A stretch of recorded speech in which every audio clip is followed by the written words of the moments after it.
Bonsoir à toutes et à tous, je suis ravie de vous retrouver en ce lundi 21 juillet pour votre journal d'information du soir sur TV Vendée. On commence ce journal avec le Tour de France, deuxième journée de repos pour le peloton ce lundi, à 6 étapes de l'arrivée sur les Champs-Élysées. Nous avons donc pris des nouvelles du team vendéen Total Énergie. Malgré plusieurs abandons en début de tour, dont le grave accident d'Emilien Janière, l'ambiance reste au beau fixe, avec notamment la 11e place au classement général de Jordan Gégat. Le groupe actuellement se porte très très bien, les coureurs et le staff. On a une belle dynamique de groupe au sein du team, mais évidemment on est passé par, mais comme c'est le cas souvent sur le Tour de France, par différentes émotions depuis le départ à Lille. Évidemment que le fait de perdre un coureur, c'est quelque chose de... Voilà, on perd un des nôtres. Pour Emilien sur chute, une chute spectaculaire. Il a repris l'entraînement là, ces derniers jours sur la route, donc ça va déjà beaucoup mieux. Il a déjà les yeux rivés sur la deuxième partie, sur la fin de saison, donc de ce côté-là, tout va bien. Le public vendéen est très présent, notamment dans les Pyrénées. On a eu une grosse ferveur vendéenne, avec même un virage vendéen dans le col de Peyresourde. C'était vraiment un moment incroyable pour moi d'être soutenu de cette façon. Donc, ouais, c'était vraiment sympa. Leur soutien me fait chaud au cœur et que voilà, je suis très reconnaissant de ce qu'ils apportent, de ce qu'ils m'apportent et malgré que ça se voit pas, ça me fait quand même ça me fait très plaisir. C'est un drame qui a secoué toute la Vendée et même au-delà du département. Le 15 juillet dernier, Mathis Dugast succombait à ses blessures. Il a été enseveli sous du goudron à 200 degrés alors qu'il réalisait la réflexion d'une portion de route à Sainte-Flève-des-Loups. Les parents du jeune homme de 19 ans veulent créer une association pour défendre les travailleurs à risque et pour accompagner les familles en cas de décès. Ils étaient ce lundi matin au micro de Florent Wozniak. L'objectif, ce serait pour dire stop, pour faire valoir les droits des ouvriers qui ont des métiers dangereux et pénibles. Voilà. Pour dire stop aux morts au travail, on sait qu'il n'y a pas de risque zéro, malheureusement. Mais si on peut faire éviter qu'un drame tel qu'on a subi, en fin de compte, se reproduise et qu'on subit. De toute façon, il y a des personnes qui n'ont pas les moyens, par exemple, d'aller jusqu'à leurs enfants, de payer les parkings, de payer le gasoil, et ainsi de suite. Donc, puis tout le reste qui va avec. Donc, les accompagner pour les aider. Voilà, pour les aider et puis pour aider les gens, quoi. Pour pouvoir parler avec les gens. Qu'il n'y arrive plus ce qui s'est passé. Qu'il n'y arrive plus, voilà ce qui s'est passé. On va faire tout notre pouvoir vraiment pour porter le nom de notre fils qui est décédé malheureusement dans des conditions plus qu'atroces, quoi. Et sachez que la famille de Mathis souhaite organiser une marche blanche en hommage à leur fils. Nous vous tiendrons informés des événements.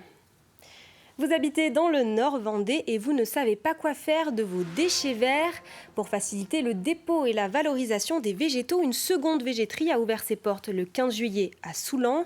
Elle sera complémentaire à celle déjà existante à Saint-Jean-de-Mont pour répondre aux besoins des usagers. Une infrastructure réservée uniquement aux habitants des communes d'Océan, Marais de Mont. Un badge numérique accessible avec l'application Montri permettra d'entrer dans la déchetterie.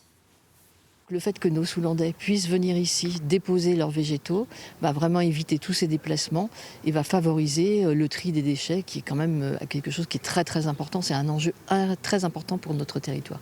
Ce qu'il faut, c'est qu'il n'y ait pas d'indésirables. Tous les types de végétaux, effectivement, sont acceptés. Mais je dis bien pas d'indésirables dans la mesure où ensuite ces végétaux sont broyés. Et si vous y ramenez mettons des bâches plastiques ou des déchets plastiques, ça fait des confettis et après c'est très complexe à valoriser. Prenons la route du Sud Vendée en direction de Talmont-Saint-Hilaire à son château. C'est dans ce lieu unique que le spectacle L'épopée Richard Cœur de Lion se joue depuis 10 ans. 150 bénévoles et professionnels font vivre cette histoire mise en scène par Jacques Ravelot du Parc. Vous pouvez assister au spectacle tous les mardis soirs jusqu'au 29 août. Et Simon Philippot nous propose de revivre les coulisses de cette première représentation du 15 juillet dernier. C'est l'effervescence au cœur du château. Tout le monde est sur le pont pour les derniers préparatifs du spectacle. Un événement lancé il y a 10 ans pour faire connaître ce lieu chargé d'histoire et son lien avec le célèbre Richard Cœur de Lion. C'est une belle aventure humaine avant tout. C'est une vieille dame, le château, il a 1000 ans. Et l'objectif, c'était que les Talmondais puissent se saisir de cette histoire exceptionnelle ici à Talmont. Et effectivement, c'est les générations, des plus anciens aux plus jeunes, qui se sont mobilisés pour faire vivre ce spectacle. C'est Jacques Ravelot du Parc qui a écrit le spectacle et qui le met en scène depuis 10 ans. Il y a ajouté quelques nouveautés pour cette année. Et entre les répétitions et les 7 représentations, il ne chôme pas. Il y a tous les ingrédients pour que cette 10e année soit une belle aventure. On a 150 figurants, on a 8 sociétés ou associations qui travaillent sur ce spectacle. Ça représente près de 200 personnes en tout.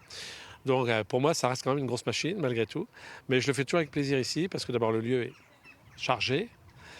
Ensuite, ça se passe toujours très bien. Les relations avec tout le monde, c'est que du bonheur. Depuis 2 ans, il peut compter sur l'aide de Rémi. Désormais co-metteur en scène, le jeune homme a apporté plusieurs innovations techniques. Des nouveaux vidéos mapping qui sont arrivés cette année au château avec des nouvelles bandes son et tous les bruitages, le sound design qui a été fait avec toutes ces images. Donc on travaille vraiment l'unité du spectacle sur les couleurs, sur le son, sur les costumes et les acteurs pour que tout ait un lien et que l'image soit belle au final. Le public est déjà à attendre devant les portes. Les acteurs ont enfilé leurs costumes et Richard Cœur de Lion vient d'arriver. Il n'y a plus qu'à attendre que le soleil se gâche pour que la cour du château se transforme en scène géante.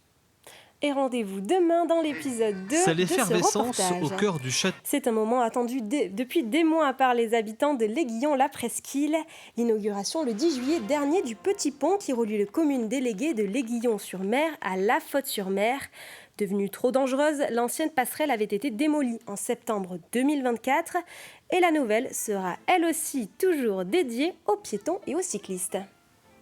Ce petit pont, il incarnait un totem, le totem des vacances, le totem du moment où tout va bien, le moment où on s'entend bien avec sa femme, mieux que d'habitude, on s'entend mieux avec ses parents. Voilà, ce sont des moments heureux, des souvenirs. C'est une fabrique naturelle de souvenirs heureux ici. Et donc, quand il n'y a plus ce petit pont, les gens ont été un peu traumatisés quand il y a eu cette décision de le déconstruire. On leur a enlevé des jours heureux, on leur a envoyé ce qui symbolisait un peu ces souvenirs qu'on a très attachés au cœur. Et il n'était pas question qu'on ne refasse pas ce moyen de leur créer des souvenirs ici. Et c'est la fin de ce journal. Je vous souhaite une très belle soirée sur TV Vendée.